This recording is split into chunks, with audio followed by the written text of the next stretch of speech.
സ്ഥലപരിമിതിയും കെട്ടിടത്തിന്റെ ശോചനീയാവസ്ഥയും മൂലം പ്രതിസന്ധിയിലായി തിരുവനന്തപുരം വെഞ്ഞാറമൂട് അഗ്നിരക്ഷാ നിലയം.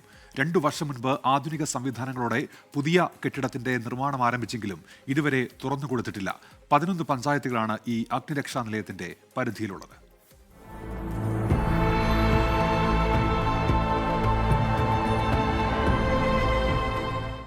സംസ്ഥാനത്തങ്ങോളം ഇങ്ങോളം പണിതീരാത്ത കെട്ടിടങ്ങളുടെ നീണ്ട നിര തന്നെയുണ്ട്. അതിലൊന്നാവുകയാണ് വെഞ്ഞാറമൂട് അഗ്നിരക്ഷാ നിലയത്തിന്റെ ഈ പുതിയ കെട്ടിടം. സ്ഥലം ഏറ്റെടുത്തത് 2016. നിർമ്മാണം തുടങ്ങി 2 വർഷം കഴിഞ്ഞിട്ടും ഇതുവരെ തുറന്നുകൊടുക്കാൻ കഴിഞ്ഞിട്ടില്ല. ഉമ്മൻചാണ്ടി സർക്കാരിന്റെ കാലത്താണ് കീഴായിക്കോണം എറിപ്പാറയിൽ ആധുനിക സംവിധാനങ്ങളോടുകൂടിയ അഗ്നിരക്ഷാ നിലയത്തിനായുള്ള നടപടികൾ ആരംഭിക്കുന്നത്. വെഞ്ഞാറമൂടും പരിസര പ്രദേശങ്ങളിലുമുള്ള 9ഓളം പഞ്ചായത്തുകൾ ഈ അഗ്നിരക്ഷാ നിലയത്തിന്റെ പരിധിയിൽ വരും. ഇതിനായി 2,60 ലക്ഷം രൂപ സർക്കാർ ഫണ്ടിൽ നിന്നും അനുവദിച്ചു. തുടർന്ന് ഊരാളുങ്കൽ സൊസൈറ്റി കരാർ ഏറ്റെടുത്ത് പണി ഭാഗികമായി പൂർത്തീകരിച്ചു. ചുറ്റുമതിലും വെള്ളം സംഭരിക്കുന്നതിനുള്ള ടാങ്കുമടക്കമുള്ള അനുബന്ധ ജോലികളാണ് ഇനി ബാക്കിയുള്ളത്.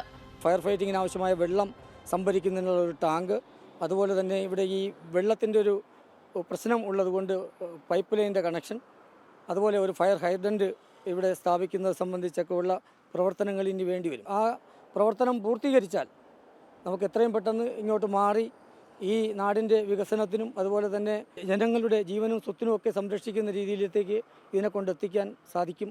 പണി പൂർത്തിയാകും വരെ താൽക്കാലികമായായിരുന്നു നിലവിൽ പ്രവർത്തിക്കുന്ന കെട്ടിടം വാടകയ്ക്കെടുത്തത്.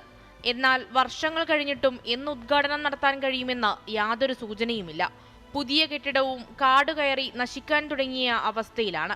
ഗവൺമെൻറ്റിൻ്റെ പൂർണ്ണമായ അനാസ്ഥയാണെന്ന് ഇത് കാണാൻ കഴിയൂ. ആ ഫയർഫോഴ്സ് ഇപ്പോഴും വാടകയ്ക്കാണ് നടന്നുകൊണ്ടിരിക്കുന്നത്. ഗവൺമെൻറ് 30,000 കൊടുക്കുന്നുണ്ട്.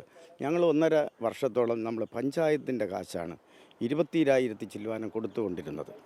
അതിപ്പം കൂടി ഗവൺമെൻറ്റാണ് ഇപ്പോൾ കൊടുക്കുന്നത്. അത് മാറ്റാൻ 2 വർഷത്തിന് മുമ്പ് ഇവിടെ മാറ്റാൻ കഴിയുമായിരുന്നു. അത് മാറ്റുന്നില്ല. എന്താണ് കാര്യമെന്നറിയത്തില്ല. ഇതേപോലെ ആയിരക്കണക്കിന് കെട്ടിടം ഈ സംസ്ഥാനത്തിൽ അങ്ങോളം ഇങ്ങോളം കിടക്കുന്നു. അതിലൊന്നെന്ന് മാത്രമാണ് എനിക്ക് പറയാനുള്ളത്.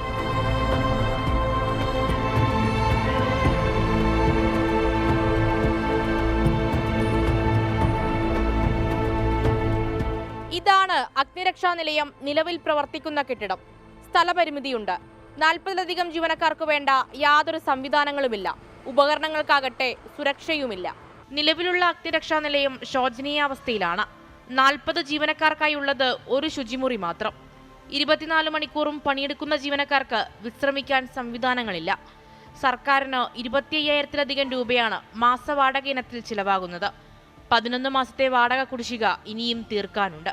ഇവിടെ വികസനത്തിൽ നമ്പർ 1 എന്നാണ് പറയുന്നത്. ഏറ്റവും പ്രധാനപ്പെട്ട MC റോഡിൻ്റെ ഭാഗമാണിത്. ഗവൺമെൻറ്റും MLAയും ഒന്ന് വിചാരിച്ചാൽ ഇത് ഉദ്ഘാടനം ചെയ്യാൻ കഴിയുമായിരുന്നു. അപ്പോൾ ഇത് ഗവൺമെൻറ്റിൻ്റെ അനാസ്ഥയാണ്, MLAയുടെ ഭാഗത്തുനിന്നുണ്ടാകുന്ന വീഴ്ചയാണ് ഈ വികസന മുരടിപ്പ്.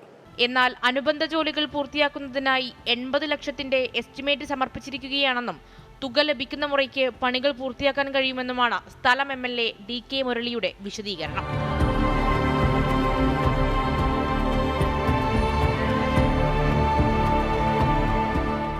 ഓരോ അഗ്നിരക്ഷാ നിലയവും ആ നാടിന്റെ ജീവനാഡിയാണ്.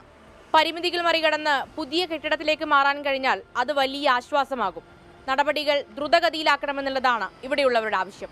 ക്യാമറമാൻ ജിഷ്ണു സുരേന്ദ്രനൊപ്പം മേഘ്ന മുരളി, 24 തിരുവനന്തപുരം. പൊതുജനം കഴുതയല്ല സാർ. ലോകത്തെവിടെയായാലും ഏത് സമയത്തും 24 വാർത്തകളും ഓഗ്മെന്റഡ് റിയാലിറ്റി പാക്കേജുകളും എക്സ്പ്ലെയിനറുകളും വിശദമായി കാണാൻ ഞങ്ങളുടെ YouTube ചാനൽ നിങ്ങൾക്ക് സബ്സ്ക്രൈബ് ചെയ്യാം.